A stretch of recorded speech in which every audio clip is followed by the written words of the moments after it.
Estão ouvindo bem agora? Agora eu tô. Não tá eco mais não. Boa noite, Paula. Ótimo. Miriam, faz o seguinte, sai e volta de novo. Tava acontecendo isso no meu aqui, tá? Tava com defeito. Ah, agora tá ótimo, né? Então vamos lá, gente. O tema de hoje, deixa eu colocar aqui o slide para vocês, a gente dar uma olhadinha, que é justamente sobre as estruturas clínicas, né? E identificar. Miriam, sai do YouTube e entra novamente, tá? Estava acontecendo isso no meu aqui. Eu estou aqui no meu celular e eu não estava conseguindo abrir. Sai e entra novamente que você vai me ver. Alguém fala com Flávia? Conversa aí com Miriam, por favor. Então, vamos lá. Por que esse tema ele é tão importante, né, para a plateia clínica?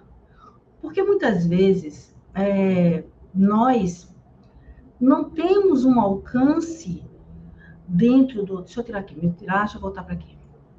Pronto. Muitas vezes, nós não temos um alcance na clínica justamente por conta desse detalhe, não identificar essas estruturas. Identificar as estruturas é algo tão primário, tão primordial, e às vezes é tão deixado do lado por sua complexidade, que você às vezes acha que está fazendo um trabalho correto. Eu falo muito na clínica sobre essa questão da escutatória. Então, o que é uma escutatória? É você achar que você vai sentar lá na sua cadeirinha ou vai ficar lá na sua poltrona e apenas vai ouvir o paciente e não ter um direcionamento clínico, não ter um lugar, algo que você possa dizer para onde você está indo, sabe? Nós precisamos, no escuta, ter um direcionamento, nós precisamos, no escuta, ter uma estratégia. E o que é isso quer dizer? Significa que você vai colocar todo o contexto do teu paciente, toda a fala dele, né, dentro daquilo que você espera que ele faça? Não. Você não vai, né, a gente fala muito na clínica de direcionamento clínico. Direcionamento clínico não é eu dizer para onde meu paciente deve ir no sentido do meu desejo, daquilo que eu deva colocar para ele. Mas um direcionamento é fazer uma construção dentro de um processo de análise em que eu consiga abordar os temas e que precisam ser abordados. Eu preciso alcançar o meu paciente na sua demanda dele, naquilo que ele precisa, na profundidade de um processo de análise. Uma análise, né, uma psicanálise, não é você sentar e dizer o que é que tem feito, não é uma causa e efeito. É muito comum eu escutar isso nas supervisões, é muito comum eu escutar isso, né, de psicanalistas, principalmente aqueles que estão começando, de que aquilo que ele ouviu do paciente, ele interpreta como uma verdade. Aquilo que o paciente vai e diz, ele toma aquilo como se fosse vamos dizer, a causa final, e não é nada disso. A gente precisa entender o que tem por trás de tudo isso. E quando eu não tenho um direcionamento, quando eu não tenho uma linha a que seguir, eu acabo fazendo umas intervenções que, se são certas, está muito mais do lado vamos dizer, da sorte, do que realmente daquilo que nós estamos fazendo, daquilo que eu estou me propondo fazer. Sabe? A questão deu certo porque foi sorte, mas não deu certo porque eu sei como que eu estou seguindo na clínica. Porque para cada estrutura clínica existe um direcionamento, para cada estrutura clínica existe um falar, existe uma forma de me colocar, existe uma forma de dirigir esse processo. Então, vamos aqui, eu vou abrir, certo? Dessa forma aqui. Então, o que é que nós temos aqui, tá? A proposta de trazer para vocês é identificar essas estruturas e trazer ela de uma forma que vocês entendam na prática clínica. O que mais traz uma dificuldade, o que mais traz o fato de você não usar essa estrutura, porque há uma complexidade até mesmo do processo, né, de uma linguagem lacaniana, porque é Lacan que vai trazer as estruturas. A gente, para estudar a estrutura clínica, a gente tem que entender um pouco de Lacan, e isso às vezes é que traz essa dificuldade. Então, a primeira coisa que eu quero falar para vocês é isso aqui, tá? É a diferença entre uma estrutura clínica e o fenômeno, a psicopatologia. São duas coisas que nós vamos encontrar na clínica, mas que são de formas diferentes. O que seria a estrutura clínica? É a posição do sujeito diante da ameaça de castração. Estrutura clínica não é um sintoma. Estrutura clínica não é um fenômeno, não é um transtorno. Ele vai muito mais profundo. É como o indivíduo, é como esse sujeito, ele se coloca diante do mundo, diante do outro. Como ele, né, encara o mundo, como é que ele encara o outro, como é que ele está no teu processo transferencial. É basicamente na linguagem que a gente vai identificar essas estruturas, e não na questão apenas do fenômeno. Então, a psicopatologia ou fenômeno, eu vou usar muito mais a palavra fenômeno, tá, gente, daqui por diante, é um adoecimento inconsciente para dar conta de um sofrimento. E sua principal diferença está na intensidade, durabilidade e frequência. São três processos que são diferentes de uma estrutura. A estrutura, ela é única. Ela vai perpassar a vida toda do sujeito. E contra a questão do fenômeno, é períodos. A gente vai começar a perceber que muitas vezes o sujeito, né, o paciente, ele está angustiado, ele está ali, né, vamos dizer, um adoecido, ele está com uma depressão, mas aquilo passa daquele processo dele. Ele não vai ficar ali o tempo todo. Aquele é o momento em que ele está vivendo naquele processo. É onde a gente tem aqui na questão da frequência, coisas repetidas. A duração também muda, e principalmente essa intensidade. Então, veja que são duas coisas aqui que a gente precisa separar. Eu gosto sempre de contar uma história de que quando, né, eu comecei a estudar, quando eu fazia meu curso, eu comecei os primeiros atendimentos, existia um profissional, um psicanalista, que ele ficava, né, assim, no salão, fora, tinha vários psicanalistas que estavam iniciando, né, era numa clínica que a gente trabalhava, e o que é que ele fazia? Ele ficava lá de fora. Então, vinha chegava para esse psicanalista e dizia assim para ele, né, olha, o meu paciente está assim, assim, isso é um mistério. Aí o outro, não, mas ele apresentou isso. Isso aí é obsessivo. Isso é isso, aquilo outro. E ele ficava preso apenas a esses sintomas, sabe? Não tinha uma profundidade. Quando nós estamos na clínica, né, e a gente vai escutar, a gente precisa entender uma coisa, em que lugar o paciente coloca o outro. Como é a relação dele com esse outro? Qual é a relação dele com o desejo dele? É nesse ponto. E a gente vai adiante e vamos ver mais sobre isso. A gente vai aprofundando, tá, gente? Então, o que é que nós podemos entender, né, dessa diferença? Será que eu fiquei aqui na ordem? Entre a estrutura e o fenômeno. Então, na estrutura, a gente vai se basear principalmente na linguagem. Então, ele se concentra nos aspectos verbais, simbólicos do discurso do paciente.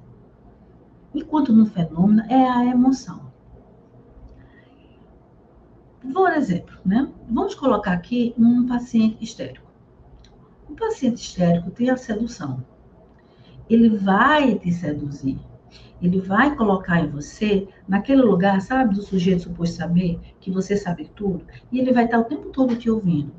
Você jura que ele vai ouvir, e ele vai pedir conselhos, ele vai dizer para você que você é a melhor pessoa do mundo, e você vai ficar, muitas vezes, né, embevecido com isso. O seu ego vai lá para cima. Por quê? Porque ele está colocando você é o melhor psicanalista que tem. Ele vai fazer de tudo para te agradar. Ele vai fazer de tudo para ser o melhor paciente, aquele que faz as coisas tudo certinha, porque ele tem a sedução. A demanda dele é uma demanda de amor, ele quer ocupar esse lugar, ele não quer perder, né, essa falta, ele quer ter esse falta. Enquanto que Um neurótico obsessivo, ele vai bater de frente com você. Tudo que você falar, ele vem de uma forma reativa. Para você conseguir, né, dobrar, para você conseguir ter um vínculo e ocupar esse lugar que esse paciente neurótico, ele te tira, obsessivo, ele te tira disso, dá um trabalho muito grande.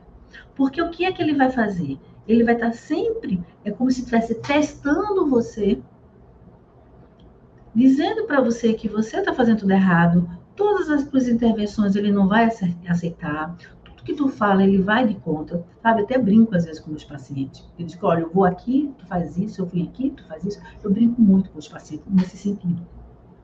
Eu trabalho muito a aliança terapêutica, que quem já me segue já sabe que eu falo muito sobre essa aliança terapêutica, tá? E sempre digo o seguinte, tá? Transferência é ela que transforma o paciente, é ela que traz uma ressignificação. A aliança terapêutica é aquela que segura o processo de análise, é ela que sustenta a análise. É preciso a gente fazer uma separação. Há momentos em que estou ali trabalhando a minha a transferência, há momentos que eu preciso trabalhar a minha aliança terapêutica. Como essa aliança é estar do lado. O paciente saber que está ali uma pessoa que vai estar preocupado com ele, vai ter um acolhimento. Mas vai ter momentos também que vai ter transferência, tá, gente? São duas coisas bem separadas, bem separadas. Aham, ok, Letícia. Ela está perguntando que em que lugar o paciente coloca o outro. Quais esses possíveis lugares? Esse lugar vai depender justamente da sua estrutura clínica. A gente vai chegar lá, tá bom? Estou ainda aqui bem no início, para a gente entender só essa diferença entre uma estrutura e um fenômeno, ok? Então, enquanto fenômeno, ele vai trazer essa questão da vivência, o emocional. Um outro ponto aqui, ó. A linguagem é vista como privilegiada para o acesso ao inconsciente. Vai ser sempre a escuta dele, vai ser sempre o que ele vai estar trazendo, o que ele está falando. Tanto é que a gente observa que para a gente identificar o sujeito que ele tem uma estrutura psicótica vai ser justamente na forma da sua linguagem, como ele fala. Ele não tem um encadeamento. Todo o paciente, todo o discurso, ele vai vir, né, como se fosse uma costura. Ele vai costurando, costurando, costurando. Eu sempre comento o seguinte: o paciente ele fala aqui, ele termina a análise falando do Z, mas desse A a Z vão ter momentos que vão ser costurados. A gente vai fazer um acompanhamento, a gente vai identificar onde estão os pontos repetidos no discurso, mesmo que esse discurso ele não tenha, vamos dizer, um olhar mais grosseiro, né? Essa continuidade. Já um psicótico, ele não tem essa ligação. Ele fala de A, vai falar depois de dois, depois vai falar de objeto, depois vai falar de cores. Não tem esse encadeamento. É um dos pontos que a gente vai observar dentro de uma estrutura. Se a gente está diante de uma estrutura neurótica, perversa, ou dentro de uma estrutura psicótica, certo? Um terceiro ponto aqui que eu coloquei, né? Identificar padrões que possam revelar as organizações psíquicas e, enquanto fenômeno, ele vai trazer apenas uma queixa, um sinônimo e outras turmas. E aí, eu quero deixar para vocês uma coisa bem interessante.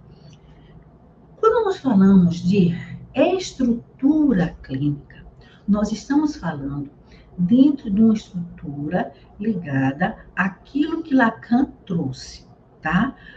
Ao que Lacan propôs: neurose, psicose e perfeição. Como um sujeito se estrutura diante da vida, como ele se estrutura diante do outro. Quando nós falamos em transtornos, não tem ligação, vamos dizer, ele não afeta a questão da estrutura. Por exemplo, borderline. O borderline, ele é psicótico? Não, não necessariamente. Ele pode ser também um histérico, entende? Uma pessoa que tem um TDAH, um TDAH da vida, é um fenômeno, é um transtorno que está ligado mais ao DSM do que propriamente às estruturas. Não tem estrutura aqui. Então, aquilo que o sujeito apresenta como transtorno não significa que ele está preso a um tipo de estrutura. Ele pode, né, estar, pode ser enquadrado em algumas outras estruturas. Porque, vou voltar a dizer, tem a ver com essa base, tem a ver com a forma como ele vê o mundo e ele encara esse mundo. Então, embora o fenômeno ele possa ter insights valiosos, a vivência, né, e vivência emocional do paciente é pela linguagem que se identificam as estruturas. Não significa, gente, quando a gente fala não vamos ouvir os sintomas, não vamos ouvir o fenômeno, isso não significa que a gente não vá dar um olhar, vamos dizer, mais cuidadoso, mas eu preciso fazer essa separação, eu preciso entender muito isso.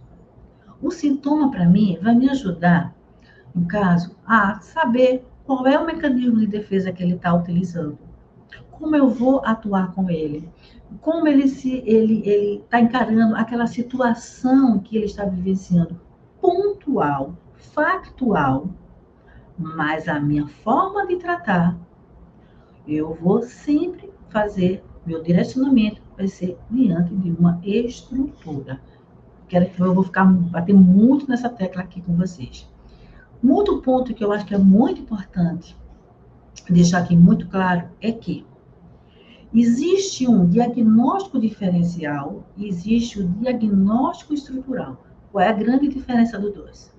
Vocês devem ter ouvido, e eu falo muito, né? Eu estou falando muito lá nas redes, sobre fazer um diagnóstico, identificar as estruturas clínicas nas primeiras sessões. Isso está dentro do diagnóstico diferencial.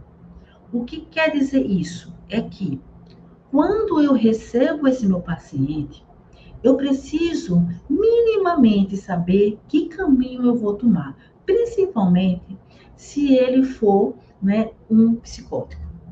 Se esse meu paciente se mostrar muito mais numa estrutura, na minha escuta clínica, naquele lugar que ele está me colocando, no lugar que ele está colocando aquele outro, e eu percebo que ele tem uma estrutura voltada mais para uma neurose ou uma perversão, eu tenho um direcionamento clínico.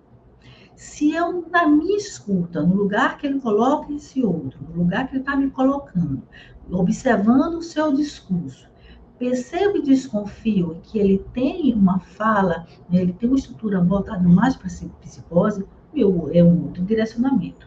Qual é a grande, vamos dizer assim, qual é a grande diferença entre um e outro? É que, com um neurótico, eu posso fazer intervenções, eu posso fazer pontuações, eu posso fazer ele pensar na sua subjetividade. Eu posso fazer perguntas para ele e que naquele momento ele vai refletir, porque ele tem uma cadeia, como a gente chama, uma cadeia significante, ele tem um simbólico ali por trás, ele tem algo que ele vai poder se estruturar, ele vai se amarrar, sabe? Então, por exemplo, para um histérico, manga tem tanto uma conotação de camisa, como tem uma conotação também de fruta. Ele vai saber essa diferença, ele vai saber entender, né, do que ele está falando. Então, a palavra quente, por exemplo, pode ser quente de calor, ou pode ser quente de um afeto, de uma sexualidade. Quando nós estamos falando com um psicótico, ele não tem essa variação. Então, é como se fosse preto, preto, branco, branco. Eu não posso, diante de um psicótico, fazer determinadas intervenções que ele pode desencadear até um surto psicótico. O que mais tem hoje, e é muito comum ter na clínica, são psicóticos. E a gente, às vezes, e muitas vezes, se trata simplesmente como uma pessoa neurótica. Por quê? Porque ele tem uma psicose não desencadeada. Nem todo psicótico, ele vai mostrar, né, um delírio, uma alucinação. Nem todo psicótico, ele vai entrar em surto. Observe que Às vezes, uma pessoa está lá com seus 40, seus 50 anos e entrou em surto. Houve algo na vida dele que deu uma ruptura tão grande, foi tão forte que ele entrou em surto, começou a alucinar. E ele começa a ter uma crise psicótica. Olha, foi psicótico naquele momento do surto, vamos dizer, um luto, uma separação, foi por conta da separação, foi por conta daquele luto, a morte de alguém, que ele se tornou um psicótico? Não, não é isso. Ele já era psicótico. O que acontece é que antes, né, ele tinha uma psicose não desencadeada, percebe? Então, como é importante que nós possamos entender para que a gente possa fazer essas intervenções, saber o que é que eu vou falar sobre isso, ok? E aí, voltando aqui para os slides, no diagnóstico diferencial, nós vamos ser uma espécie de emergência. Nós vamos fazer essa leitura, mas é uma leitura que não será aprofundada naquele momento. Com o tempo, a gente vai percebendo, e pode até perceber que ele é de uma outra estrutura, mas essa inicial é primordial, certo? Então, pode muitas vezes confirmar aquilo que a gente percebeu e pode não confirmar. Acredito que o principal aqui nesse momento é saber se ele é um neurótico ou um psicótico. Tem uma coisa muito interessante que Lacan traz. Lacan, ele faz a separação. Dentro das estruturas, ele divide em duas estruturas. E tem até alguns autores que ele fala que tudo de Lacan são dois, tá? Aliás, são três, né? Mas, nesse caso, ele coloca dois. Então, o que é que Lacan faz? Ele coloca em um grupo o neurótico e o perverso. Eles dois pertencem apenas, eles estão juntos. Por que eles estão juntos? Porque eles passam pelo que Lacan chama, lá naquele momento do édipo dele, da privação. Desculpa, da alienação. O que é a alienação? Uma criança, bebezinha, quando ela nasce, ela vai buscar naquele grande outro, que é ele, ela vai se constituir através desse grande outro, através desse que vai dar para ela, vai devolver para ela aquilo de que ela precisa para ela se estabelecer, se ela se encontrar. Deixa eu tentar explicar de uma outra forma. Vamos colocar aqui uma mãe. Só que a gente sabe que dentro, né, da psicanálise, uma função materna, o lugar desse grande outro, desse que cuida, não necessariamente é uma mulher, não necessariamente é a mãe que fez, né, que gerou o filho, mas usamos a mãe para facilitar o entendimento. Então, essa mãe, essa mulher, quando ela olha para o bebezinho e que ele chora, e que ela diz assim, você está com fome? Nesse momento, quando ela diz para esse bebê, você está com fome? Ela está emprestando para esse bebê uma linguagem. Está dando para ele um sentido, que a gente chama lá do S1.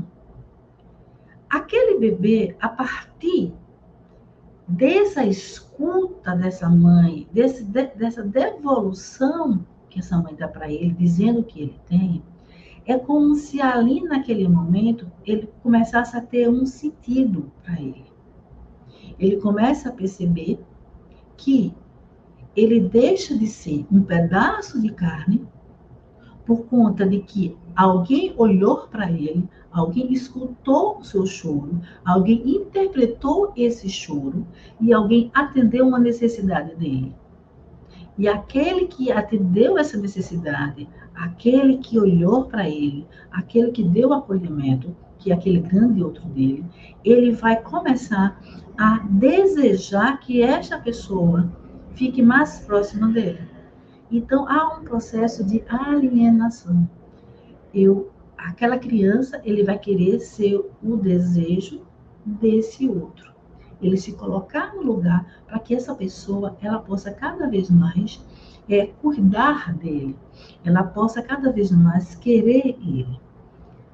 Esse é um processo de alienação. Depois da alienação, desse primeiro momento, aí depois vem o momento que o pai entra na história, né? A gente vai saber da castração, e também tem duas formas de ver a castração.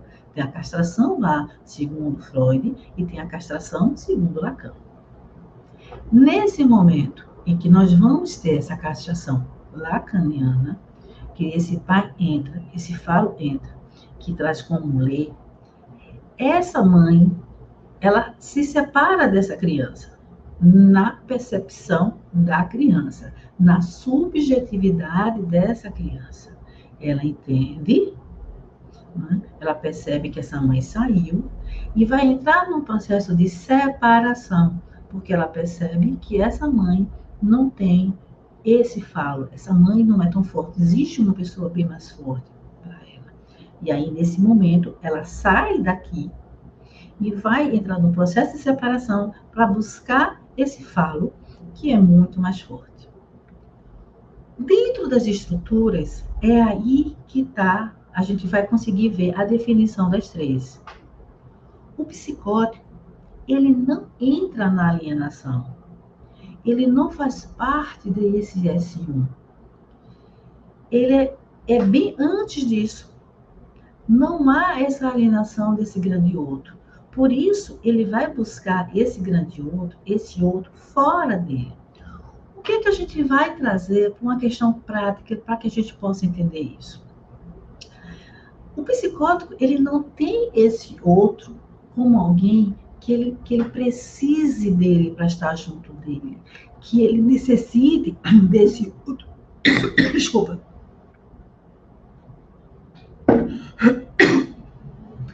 Que ele necessite desse outro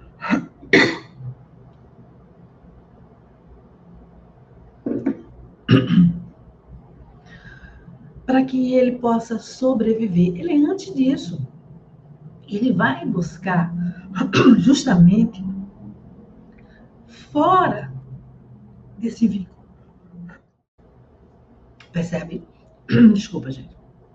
Então, é ali que nós vamos perceber, né, que o psicótico, ele não tem esse vínculo com esse outro. Ele não precisa de alguém. É como se ele fosse a parte, separado. Diferente de um neurótico, que vai passar pela alienação, vai querer ser o falo dessa mãe, desse grande outro, e vai também passar pela separação, perceber que ele não tem esse falo, ele não pode ter esse falo, ele entra no processo do recalque, né? Que ele guarda os desejos dele, ele esquece essa questão vamos dizer, da sua falta para sobreviver, mas ele vai buscar, né, se juntar ao mundo, ele vai tentar se adequar à sociedade para poder dar conta. O perverso, ele vai passar pela alienação, mas ele não entra na separação, porque ele não aceita que aquela mãe, aquele grande outro, não tenha fala. Ele rejeita isso, que a gente chama de denegação. Então, o que Lacan fez aqui? Lacan fez uma separação. Ele coloca, né, o psicótico em um lugar em que não passe pela a castração simbólica, e temos o outro lado, que é o perverso e o neurótico, que estão aqui juntos, né? Os dois estão juntos, porque passou pela essa castração simbólica. A forma deles encarar é diferente. Quando a gente entende isso, tá? A gente começa a perceber como essas pessoas, essas crianças, elas se colocam diante do mundo. Então, a gente vai perceber aí como esse neurótico, ele pode encarar o mundo numa questão de que ele passou pela alienação, ele quis ser o desejo do outro e passou pela separação. Ele aceita a neurose, ele pode não querer, mas ele está lá, ele luta, ele briga, mas no fundo, ele aceita, e tem aquela questão até da culpa. O perverso, ele não vai fazer isso. O perverso, ele não vai aceitar e ele vai estar o tempo todo batendo de frente com esse outro para que esse outro possa mostrar a ele que existe uma lei. Entende? Esse outro, que o perverso está ali, né, faz com que essa lei exista para ele. Ele tem um desejo de que isso aconteça. Ele tem um desejo de provocar. E já o psicótico, ele está nem aí para ninguém, ele está vivendo a vida. Existe um livro, né, de aquele Caligares, que é sobre psicose, e ele traz a história de um paciente dele que ele só veio perceber que era psicótico muito tempo depois já. E que ele, justamente, ele tanto faz como tanto fez. Ele foi para a guerra, depois foi trabalhar em outro país, depois mudou para um outro país, para outro país. Até um dia que alguém chegou para ele e disse assim, olha, bora roubar. Ele disse, vou roubar, e foi preso, porque roubou. Por que você fez isso? Ele disse, não sei, porque eu quis fazer. Isso é algo que acontece muito, isso é algo que acontece muito justamente com o psicótico. Tanto faz como tanto fez. O psicótico, gente, ele não tem a ideia, né? Ele não tem vamos dizer, um porquê da história. Exemplo, vou colocar aqui. Vamos dizer que alguém chega e diz assim, ah, eu estou com ciúmes. Eu estou com ciúme de fulano e tal, do meu marido, do meu namorado. E você pergunta, mas por que você está com ciúme dele? E ele diz, eu estou com ciúme porque eu vi ele lá com a mulher, eu vi ele lá, uma mulher deu em cima dele, e porque ele tá com mensagem no celular. E ele tem uma história, ele tem um sentido isso. O psicótico, ele vai dizer que está com ciúmes. E você vai dizer, por quê? Porque eu estou. Mas o que foi que aconteceu? Não, eu estou com ciúme. Não tem sentido, não tem sabe, a coisa que vai desenrolar. Não tem aquilo que, eu estou assim por causa daquilo. Simplesmente ele está ali. E é uma das coisas também que a gente vai observar na prática que o psicólogo ele tem a certeza, tá? O neurótico e o perverso tem a dúvida. Não, estou no mesmo aqui, tá, Letícia? É porque eu estou conversando aqui e fiquei parado nesse slide. O psicótico, ele tem uma certeza que está acontecendo com ele. Por exemplo, mas não tem um porquê. Vamos lá. Eu percebo, vamos dizer, um psicótico já desencadeado. Eu percebo que estão me observando. Aquela lâmpada ali atrás, ó, tem uma luzinha ali que são alienígenas que estão olhando para mim. Por que isso está acontecendo? Não sei, eu sei que está ali. Eu tenho certeza que está ali. Ele sabe do que é isso. Uma pessoa que tem uma neurose, ele tem dúvida. Ele pode até dizer assim, sabe, eu acho que eu ouvi algo, eu ouvi um vulto aqui, eu ouvi alguma coisa que não era para estar. Mas esse vulto era quem? Não, era um vulto de uma criança. Você tem certeza? Não sei se eu tenho certeza, não. Eu sei que eu vi. Mas eu acho que não, porque eu estou sozinha aqui, eu estou aqui no consultório sozinha, não tem como ninguém entrar. Eu vi, mas eu tenho certeza que foi da minha cabeça, porque nada aconteceu. A porta está fechada. O psicólogo, ele vai dizer que estava lá, entende? Então, observe que tudo isso tem a ver com uma fala. Tudo isso tem a ver com como nós escutamos ele, sabe? O lugar que ele está colocando.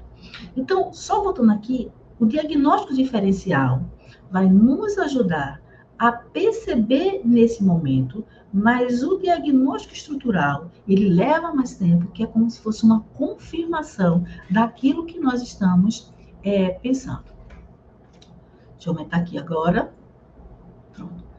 Então, existe, né, algumas importâncias sobre isso. Gente, tá tudo bem até agora? Como é que vocês estão? Tranquilo? Essa é apenas uma live, estou trazendo casos, estou trazendo algumas coisas para vocês entenderem. Não é, detalhado, tá? Teoria detalhada. São trazendo uma teoria de uma forma que você entenda, de uma forma bem leve, certo? Então, qual é a importância desse diagnóstico diferencial? Primeiro é que a gente vai identificar, né, E a gente vai fazer a diferença entre sintomas e estrutura. Lembre-se sempre disso, principalmente quem está na clínica, né? Segundo, a gente vai ter um direcionamento estratégico. E o que é isso, né? A gente vai poder fazer um direcionamento. Vou colocar aqui uma paciente e eu trabalhava ela como uma estrutura neurótica obsessiva. E fazia, né, a primeira leitura, o discurso dela era um discurso de uma obsessiva. E aí, durante o processo de análise, ela traz algo que é de uma estrutura neurótica, o desejo, o lugar que ela coloca o outro. Na hora que ela coloca esse lugar, na hora que ela me colocou nesse lugar, eu percebo que não era uma obsessão, não era um obsessivo, mas sim uma histérica.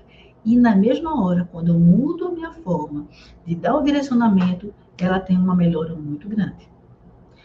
Eu escuto muito isso. Eu lembro que na supervisão, houve um caso de supervisão, o pessoal da supervisão está aqui e sabe sobre isso.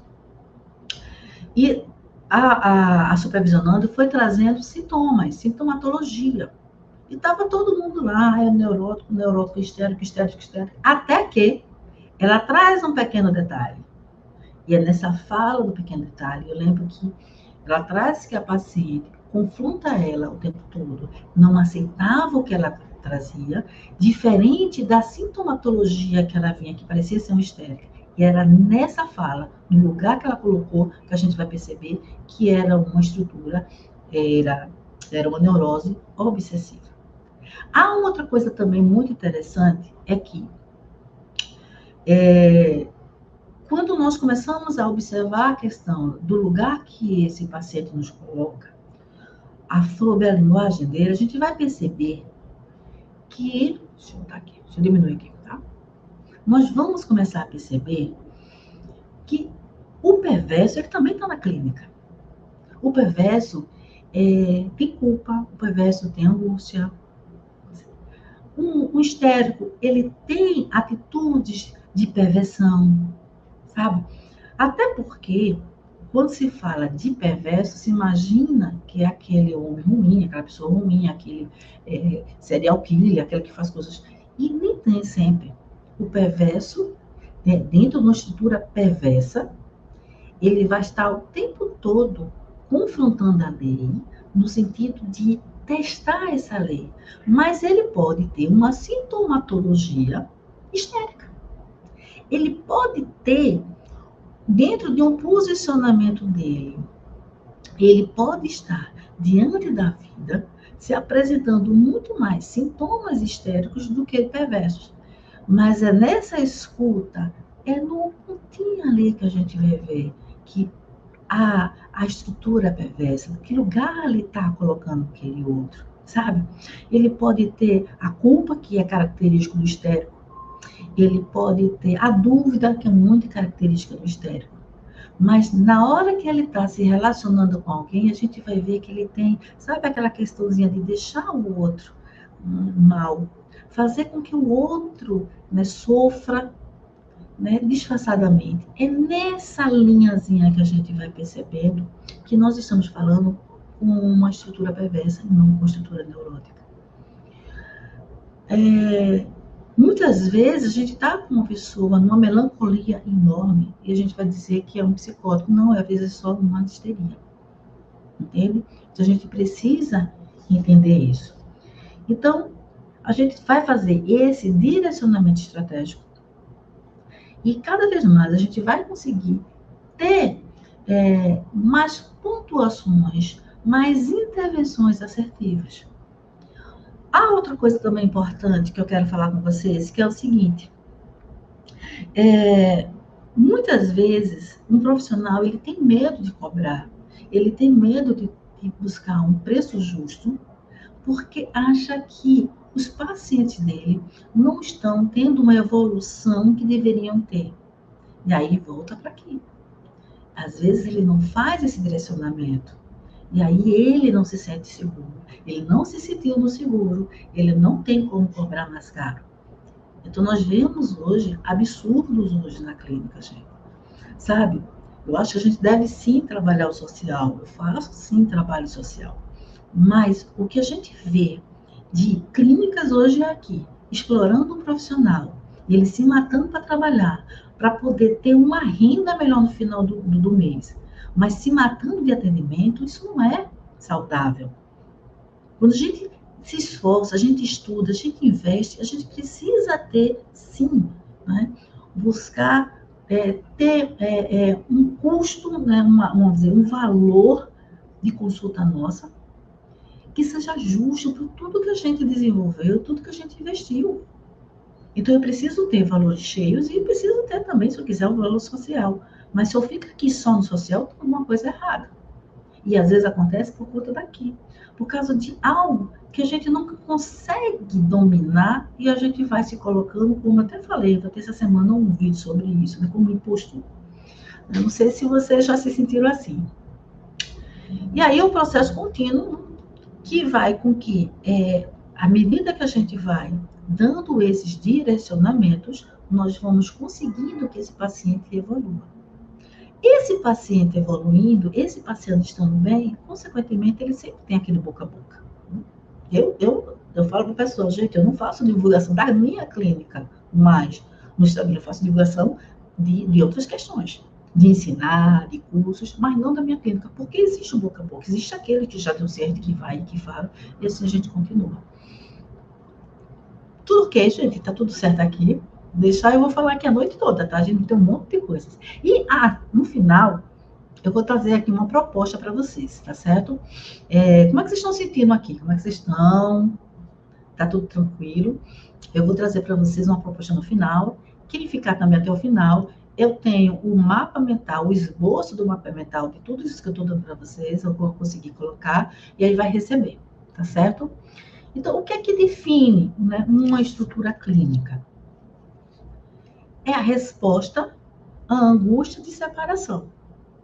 Esse é o que define. Lembra ali atrás a separação, a alienação, separação? Essa vai definir, né, nessa angústia de separação, dentro de uma neurose e de uma perversão. Porque lembrando que a psicose, ela nem chega na angústia de separação.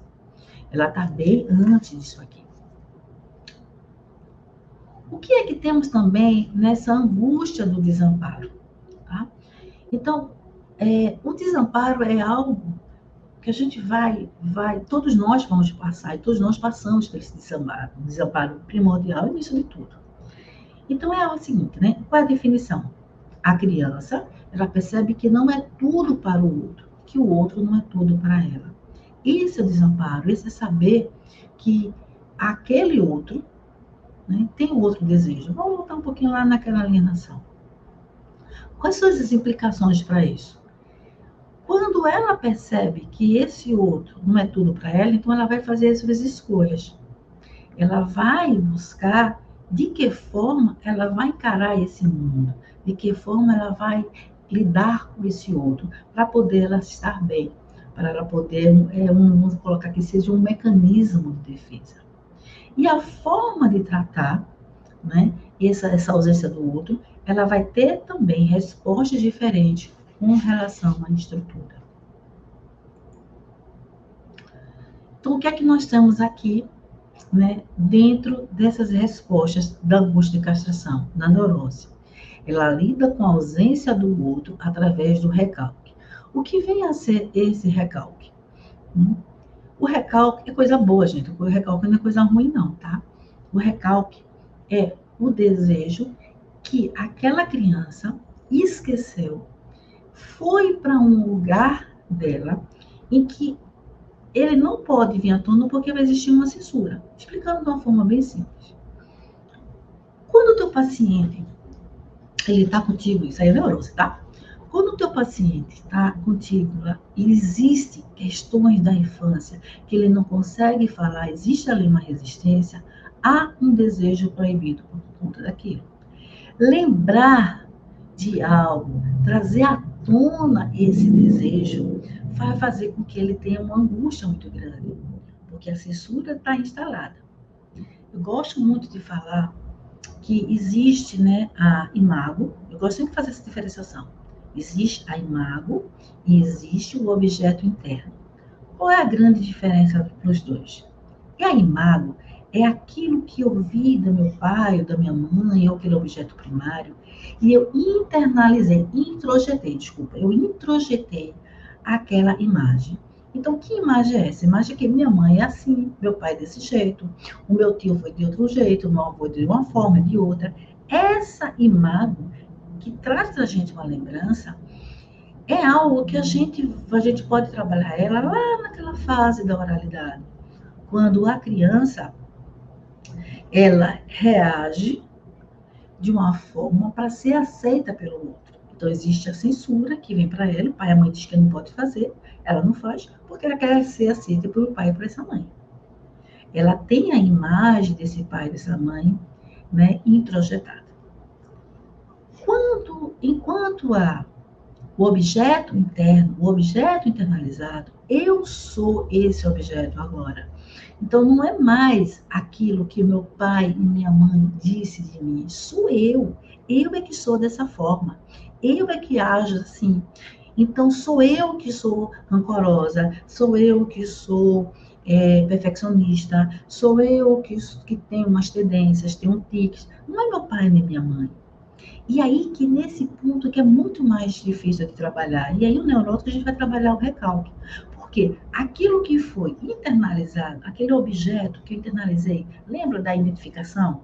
Lá no completo ético? Aquilo que eu passo a ser igual a esse pai ou essa mãe, que é o ideal do eu. Quando eu começo a ser essa pessoa, não consigo separar dentro de mim, né, a diferença, fazer esse descolamento. Então, quando na clínica, dentro da fala, a gente percebe desse paciente que aquela atitude dele é uma repetição, se a gente pontua isso diretamente, ele não vai aceitar. E se ele aceitar, ou se ele mudar, ele vai sentir uma culpa enorme, uma angústia enorme. Então, existe um processo de a gente trabalhar com relação a isso também. Então, isso é o recalque. Recalque é tudo aquilo que aquele neurótico ele desejou, mas que ele esqueceu, internalizou, para que ele não possa ser cobrado, ele não possa sentir a culpa, certo? Perversão. Então, na perversão, ele cria um objeto fetiche, que é aquele falo imaginário, que simboliza o desejo do outro. A resolução da angústia é buscada por meio da identificação com o falo. E esse fetiche não é necessariamente, vamos dizer, um objeto. O que ele vai fazer agora nessa angústia? Ele vai buscar algo que ele possa, né, estar bem com ele, né, que ele possa negar a castração e aquilo vai representar para ele o poder. Quando esse perverso ele fica afrontando o outro, afrontando a lei, ele está colocando para o outro, dizendo, olha, existe esse falo, existe algo que é muito mais forte e que você não vai tirar isso de mim. Entende? Então, ele está ali elegendo, pode ser, né? Pode ser uma roupa que ele usa, pode ser vamos colocar aqui, um trabalho que ele queira chegar todos os dias tarde, e aí ele vai bater de frente com aquele que cobra o horário dele. Então, ele vai usar esse fetiche para poder ele mostrar que ele não é sujeito, ele não foi castrado, ele não vai permitir essa castração. Isso é a forma dele lidar com essa angústia. E o psicótico vai ter o delírio e a alucinação. E aí vamos lembrar que também ele vai sentir angústia. Um psicótico que não desencadeado, ele vai sentir culpa também, ele vai ter raiva do mesmo jeito, certo? Mas dentro da linguagem dele, da fala dele, a gente vai perceber que é algo que está fora dele, que é onde vai trazer esse delírio, essa alucinação. Existe algo fora, não é aquele objeto que foi internalizado, não é a imagem, mas é algo que vai estar ali ao lado dele o tempo todo, observando ele e tomando conta dele, dizendo que ele tem que fazer e que não tem que fazer. Certo? Nesse ponto aqui, para a gente entender mais um pouco, a gente teria que trabalhar o S1, o S2, certo? Mas isso aqui, tudo isso que aprofundamento, tudo isso que eu estou falando, eu vou trazer para vocês aqui uma solução para a gente aprofundar. Se vocês até agora estão achando que está bem, né, a linguagem dá para entender no grosso modo o que eu estou falando, eu vou trazer para vocês, né, vou apresentar para vocês um treinamento, tá? Eu quero que você fique até o final para entender sobre isso, que aí onde eu aprofundo, sim, eu trago as definições, e aí eu vou trazendo para vocês de uma forma bem mais profunda, certo? Até agora tá tudo bem, gente? Eita, tá alguma coisa errada. Eu já sei o que fiz, eu botei o slide errado, gente. Eu trouxe o slide errado aqui. Então, deixa eu ver aqui. Deixa eu só tirar aqui o slide para conversar com vocês. Enquanto, né, eu vou dar uma olhada aqui nos meus slides. Até agora, tá? Eu quero ver um pouquinho vocês aqui. Vocês têm alguma dúvida, alguma pergunta? Voltando aqui, cadê vocês? Certo. O que tu quer saber, Benedito, sobre a perversão? Me fala. Me fala que eu te escuto. O que exatamente você quer? Eu tô aqui buscando o slide correto, tá, gente? Pronto. Rosa está perguntando aqui, ó. O que cria essa estrutura na pessoa? Justamente lá no início. Para Lacan, é no início lá da questão do Édipo, no tempo do Édipo. Quando se dá ali na privação, tá? Então, o psicótico, ele não entra na privação. O que quer dizer isso? Ele não é alienado. Ele precisa de uma alienação, de alguém que aliene ele, que ele passe a colocar esse outro como esse grande outro. Então, não há uma alienação para esse sujeito que se chama psicótico. Ele é antes disso. Tanto é que quando há alienação, nós temos o que a gente chama do S1. O que é S1? Quando aquela mãe chega para aquela criança e diz assim: você está com fome. E a criança, né, vai, mama. Você está com sede, você está com dor, você está com sono. Isso que essa mãe fala, ela se empresta para essa criança, dando para ele S1. A partir desse 1, que é a cadeia que a gente vai percebendo, né, que é a cadeia dos significantes, que passa a ter o S2, a partir que tem esse S2, esse fome, ela começa a ter também uma outra conotação, certo? Então, temos o S1, o S2. A criança, a partir do momento que ela aceita esse S1, e esse S2, ela vai criando subjetividades. A princípio, ela pega dessa mãe, esse S2 também, a subjetividade dessa mãe, e ela vai criando sua cadeia simbólica. O psicótico, ele não tem isso.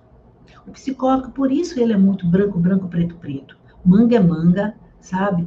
Ele tem aquela questão de que, isso aqui é desse jeito, não é diferente, tem que ser desse jeito. Não tem muita quebra, não tem muita variação. Entende? Então, o psicótico, ele não é alienado.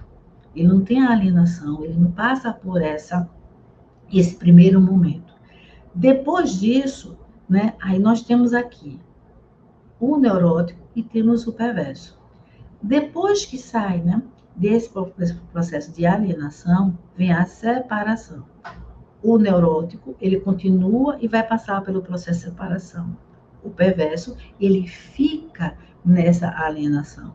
Ele fica ligado a essa mãe, entende? É aí que a gente vai ver essa escolha, que se diz na escolha, de mudança das estruturas, né, nesse processo.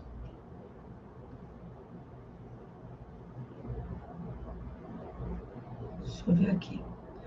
Então, mais exemplos, tá certo? Perverso. Mais uma dica para identificar quando o neurótico não é obsessivo, mas apenas possui traços de perversão. O neurótico desafia e contesta. Tem resistência na escuta, mas essa defesa, dessa contestação, não são de obsessividade, e sim de perversão. Benedito, convicções, teimosia, orgulho pode ser um tipo de falo para o perverso. E por que essa criança, o psicótico, não entra na alienação? Por que esse trama? Bom, aí a gente não sabe.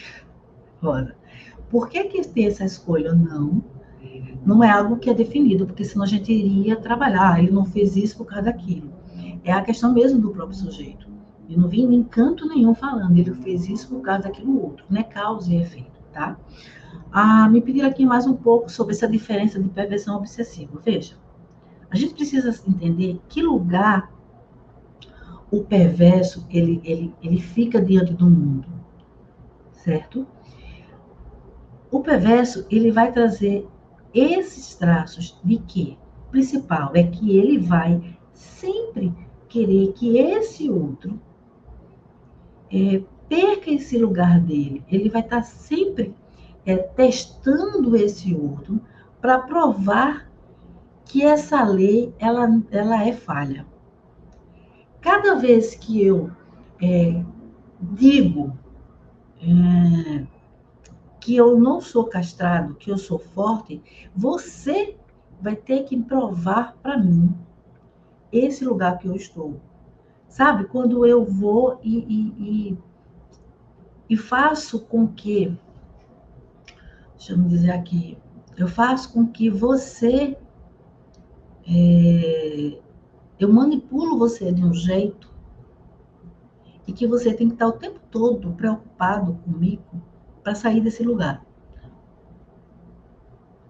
A minha maldade pode ser uma perversão, né, bem estampada, e pode ser algo muito sutil. É sempre no lugar que a gente coloca o outro. Então, você está trazendo convicções, teimosia e orgulho, pode ser um tipo de fala para o perverso. Se eu for ficar só nisso, Benedito, mais uma vez eu vou ficar dentro de um fenômeno. O que eu estou tentando aqui, e estou evitando, né, trazer fenômenos, tá? Justamente para não cair nesse erro. Justamente para que eu não diga aqui para vocês que é isso, aquilo, outro, e no final você diga, ele fez isso, então ele é perverso. Ele fez aquilo, ele é um histérico. Lembra lá do início? Que eu falo para vocês, de um psicanalista que falava sobre isso.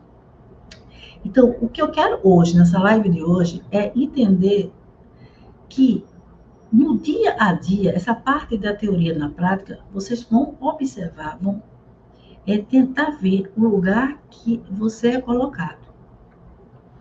Como esse paciente trata você?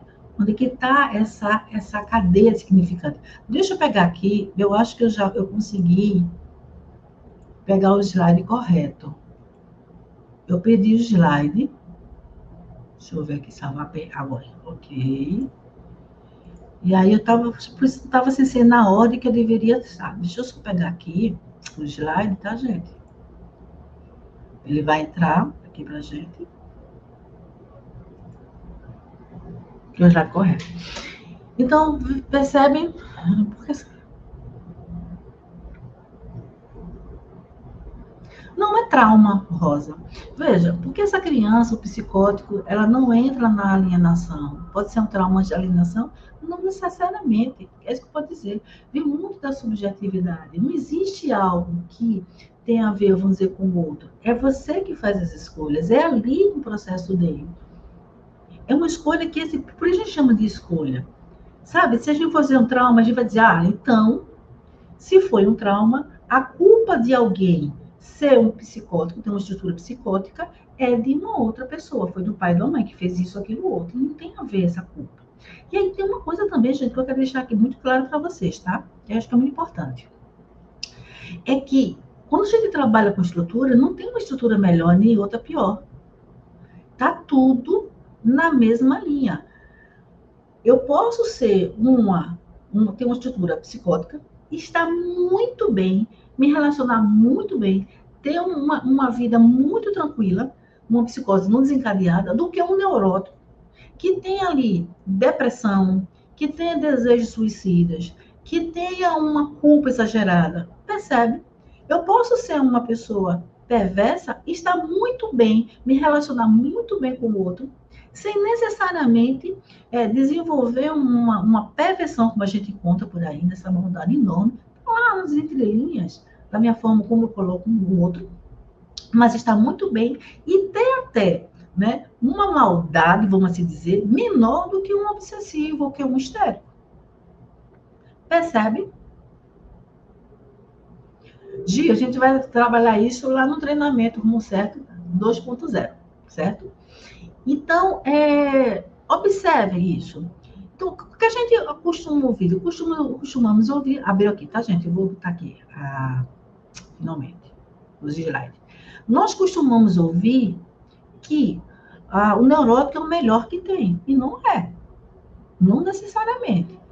Nós ouvimos dizer que o perverso é aquele que faz maldade, que está lá o tempo todo batendo contra a lei. Não, ele vai existir histérico que vai bater contra a lei também. Nós ouvimos falar que o psicótico é aquele que está alienado, é aquele que está mundo da lua, é aquele que não tem realidade. Não, tem muito psicótico bom. Tá ali certinho. Percebem? Então, estrutura, quando a gente aprende estrutura, a gente vai entender que a forma como o sujeito vê o mundo e a forma como ele vê o mundo é a forma como ele se defende e se coloca, certo? Então, era aqui que eu queria explicar para vocês, tá? Tinha faltado aqui. Já está terminando, né? Já faz 1 hora, a gente já vai terminar. Então, nós temos o que aqui, né? Então, como que a gente faz esse diagnóstico estrutural? É através de uma associação livre, tá? Que não se baseia, né, no fenômeno, mas na fala. E aí a gente vai ver que o neurótico e o perverso, nem sempre ele tem uma associação livre, porque tem aquela questão do desencadeamento, tá? Quem tem uma associação livre, verdadeiramente, é um psicótico, porque ele fala de várias coisas sem ter nexo nenhum. Mas é através dessa associação livre, dessa fala, que a gente vai identificar. Qual é o manejo? Deixar falar. Né? A gente tem que deixar falar. O que é que ele quer dizer sobre isso? O que é que esse paciente ele traz? Então, é através da fala dele, tá? E o discurso, no que a gente deve escutar? O discurso, se ele tem sentido e efeito de significação. Então, aqui, ó, no neurótico e no perverso, aqui a associação não é tão livre, aquilo que eu já falei para vocês, e ele tem um efeito retroativo, que articula todo o significante. Então, até para a Rosa que estava aqui falando da alienação, a gente só vai saber, né, da estrutura do sujeito quando a gente retroage. Quando a gente vai para trás. Então, a gente não tem como pegar uma criança e dizer ela vai ser isso ou aquilo outro. Tá? A gente só vai entender qual a estrutura a partir do momento que a gente vai buscando a história para trás, a gente vai entendendo o processo desse paciente. E na psicose, essa volta é a que não existe. Ele não tem esse ponto aqui, tá? Deixa eu pegar aqui meu mapinha aqui, pronto. Ele não encontra nenhuma amarração. Ele tem, não faz sentido aquilo que ele fala. Essa é a grande diferença, que para vocês hoje, eu gostaria que vocês prestassem muita atenção nesse processo, tá?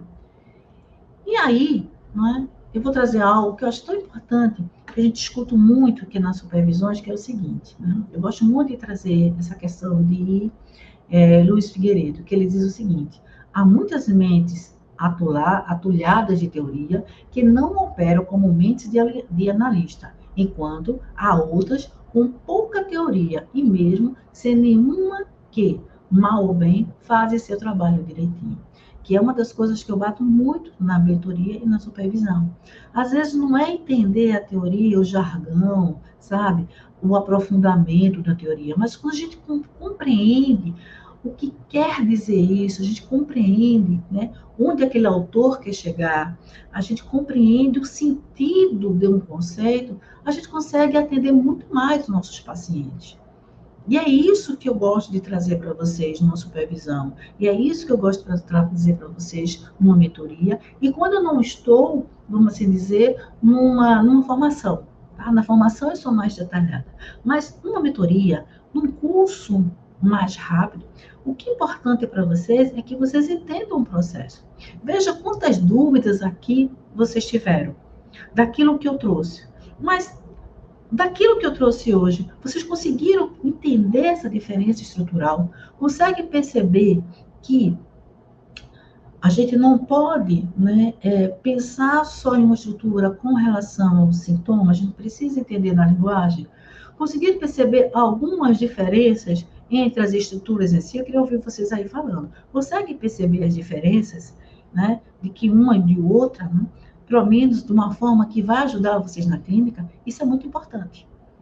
Por isso é um diagnóstico estrutural, um diferencial que vai ajudar. Então, vamos pensar agora de uma outra forma, tá? É, se você sabe que o diagnóstico diferencial ele tem que ser rápido e fácil, né? A falta disso, o fato de você não conseguir fazer pelo menos essa distinção no início, vai fazer com que você tenha uma dificuldade muito grande de dar, né, um direcionamento à tua clínica. Entende? Que direcionamento dá? Então, veja o seguinte: se você conseguir identificar as estruturas clínicas nas sessões iniciais, oferecendo um tratamento que supere a expectativa do paciente, o que seria isso para você? Tá? Iria ser bom? Vocês gostariam de ter, né? Saber identificar? Porque já perceberam aqui que às vezes precisam saber mais coisas, precisam estudar bem mais. Não é isso? E o que é que isso acontece? O que é que resulta isso? Que a sua renda muda. Então, o aumento da base de pacientes, quando você faz quando você tem mais assertividade, você tem uma renda maior. Vai ter uma intervenção precisa. As pessoas vão perceber, esses pacientes vão falar de você, mas você tem que ter esse direcionamento. Vocês estão aqui comigo, gente? Eu quero ver vocês aqui. Faz sentido isso que eu estou dizendo para vocês? Faz sentido isso que eu falo para vocês, de que às vezes, essa dificuldade atrapalham vocês na hora de vocês, né, na clínica de vocês se posicionarem, de você ter um direcionamento. Faz sentido? Escreva aqui para mim.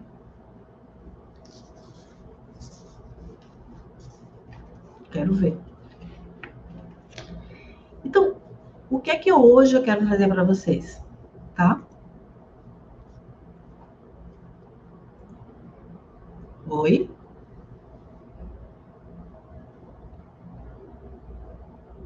Vocês estão aqui, gente? Tá fazendo sentido? Quero ouvir vocês. Quero ouvir vocês. Deixa eu ver aqui. Ok. Faz sentido isso que eu quero falar para vocês. Eu sei que tem um delay, né? Tem um delayzinho. Faz sentido para vocês isso que eu estou fazendo de ter, né, um conhecimento maior? E aí essa proposta que a gente sabe que hoje a gente faz, né? Faz sentido. Ótimo, Cristina. Veja, hoje quando nós trazemos para aqui para um conteúdo, ótimo, um conteúdo aberto, um conteúdo que a gente se doa, a gente também tem, né, um outro lado nosso, é o outro lado que a gente também vai vender. Então, a gente traz um conteúdo aqui, né, robusto, a gente traz um conteúdo, mas para mostrar a vocês que vocês podem ter muito mais. E é isso que eu quero trazer aqui para vocês. E é isso que eu quero apresentar para vocês. E eu vou trazer, no final, eu vou dar para vocês o mapa, tá? Quem tiver aqui online vai receber o mapa, né, do esboço de que eu trouxe hoje para vocês. Então, e que a gente possa, né, se encontrar, gente. Beijo, tchau vocês. Eu vou fechar aqui. Senão já passar a noite aqui falando. Tchau, tchau.